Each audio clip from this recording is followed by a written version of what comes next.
When the grid strains, fuel deliveries stall, and store shelves thin faster than trucks can restock them, geography begins to matter more than optimism. In the first 72 hours of a major disruption, population density, infrastructure design, and resource proximity determine whether a region stabilizes or spirals. The danger is not dramatic collapse. It is logistical overload. Water systems depend on electricity. Hospitals depend on fuel. Grocery chains depend on synchronized trucking. When that rhythm breaks, some states absorb the shock. Others fracture quickly. The first overlooked factor is population density. States with lower concentrations of people per square mile place less immediate stress on food distribution, fuel stations, and emergency services. Fewer residents competing for limited retail inventory slows depletion rates. However, rural alone does not equal secure. Isolation without diversified highways or rail lines can create supply dead zones. The hidden advantage belongs to states that combine moderate density with multiple transport corridors.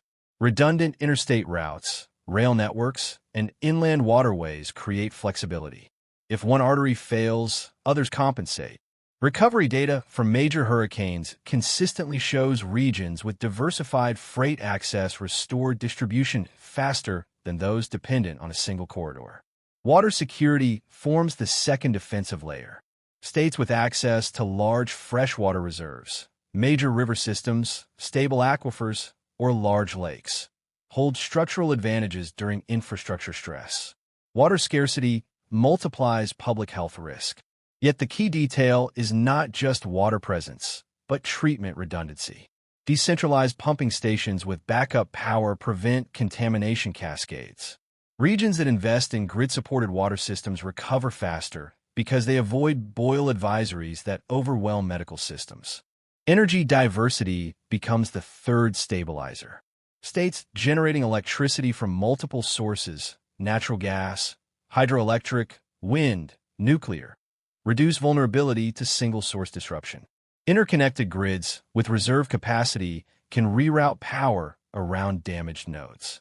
Past winter storms reveal that isolated grids fail harder than integrated ones.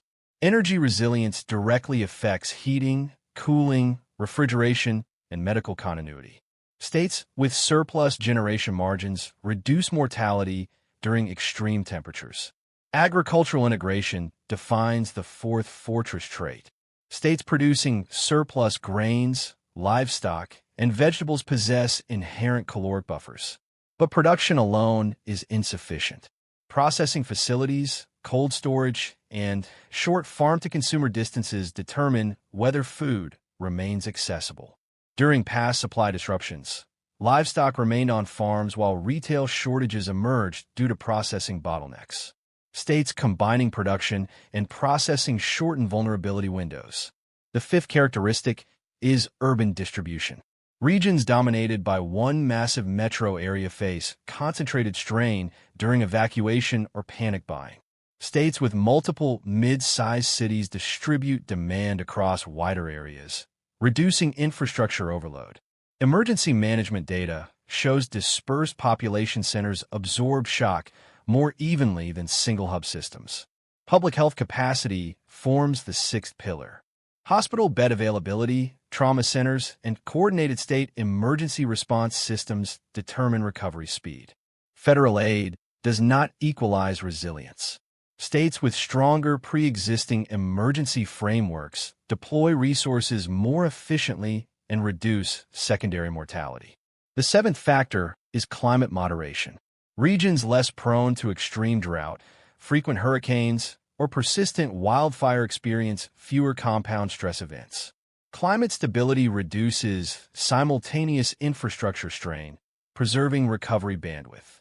These characteristics, moderate density, transport redundancy, freshwater access, energy diversity, integrated agriculture, distributed urban planning, strong health systems, and manageable climate, do not create invincibility. They create friction against collapse. The truth rarely acknowledged is that resilience is engineered through geography and infrastructure long before crisis arrives. When systems bend instead of break, time becomes an ally. And in any large-scale disruption, time is the most valuable resource a state can possess.